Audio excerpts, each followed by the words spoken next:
देखिए दोस्तों, अभी आपने देखा होगा कि मध्य प्रदेश में शिक्षक भर्ती वर्ग 1 का नोटिफिकेशन आ गया है और उसमें नेगेटिव मार्किंग भी कर दी है। कहने का मतलब कि इसे आप सी टेट से भी ज़्यादा कठिन बना दिया गया है।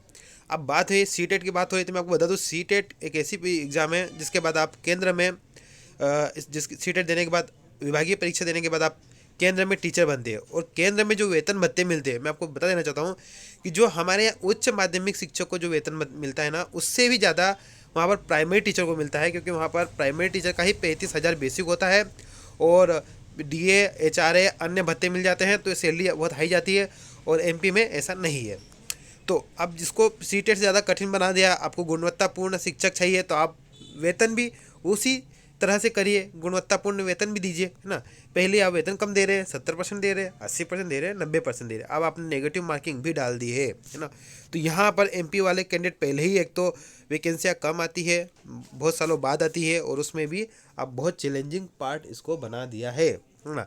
तो सरकारी स्कूलों में उच्च माध्यमिक शिक्षक पात्रता परीक्षा 22 के लिए कर्मचारी चयन मंडल ने रूल बुक जारी कर दी है। इसमें नेगेटिव मार्किंग होने से उम्मीदवारों के सामने चुनौती खड़ी कर दी है। देख लीजिए, उम्मीदवारों का कहना है कि मध्य प्रदेश में आयोजित होने वाली शिक्षक पात्रता परीक्षा का स्टैंडर्ड सीबीएसई द्वारा आयोजित कराई जाने वाली केंद्रीय शिक्षक पात्रता परीक्षा से अधिक कठिन कर दिया है। नेगेटिव मार्किंग सीटेट द्वारा भी नहीं की जाती है, क्योंकि ये एक पात्रता परीक्षा है जिसमें पात्र होने के लिए न्यूनतम अंक लाने की शर्त है।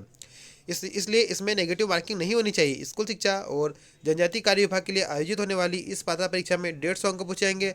हर प्रश्न 1 अंक का होगा, लेकिन 4 प्रश्न गलत होते हैं तो 1 अंक की कटौती की जाएगी। खास बात यह है कि पिछली बार हुई उच्च माध्यमिक शिक्षक पात्रता परीक्षा 18 में 1,86,772 उम्मीदवार शामिल हुए थे, जिसमें से सिर्फ 42,967 उम्मीदवार क्वालिफाई हुए थे, यानी सिर्फ 23% उम्मीदवार ही क्वालिफाई हो सके हैं। अब नेगेटिव मार्किंग के कारण रिजल्ट टाइम में और गिरावट आ सकती है, यानी पिछली बार से कम उम्मीदवार क्वालिफाई होंगे।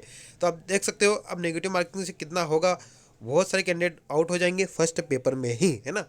तो ये इन्होंने क्या कहेंगे, आप इनका क्या कहना है देख लीजिए। अभी तक प्रदेश में सिर्फ एक परीक्षा के माध्यम से ही शिक्षकों की भर्ती होते हो रही है। अब पात्रता परीक्षा के बाद विभाग स्तर पर सिलेक्शन टेस्ट भी होगा। ऐसे में भर्ती में उम्मीदवारों की छटनी हो सकेगी और गुणवत्ता युक्त शिक्षक की नियुक्ति हो सकेगी। तो यहाँ पर इनको गुणवत्ता युक्त शिक्षक चाहिए, तो सैलरी भी उस हिसाब से देनी चाहिए, है ना। तो चलिए मिलते हैं नेक्स्ट वीडियो में। आपका क्या कहना है आप कमेंट जरूर करिए। धन्यवाद।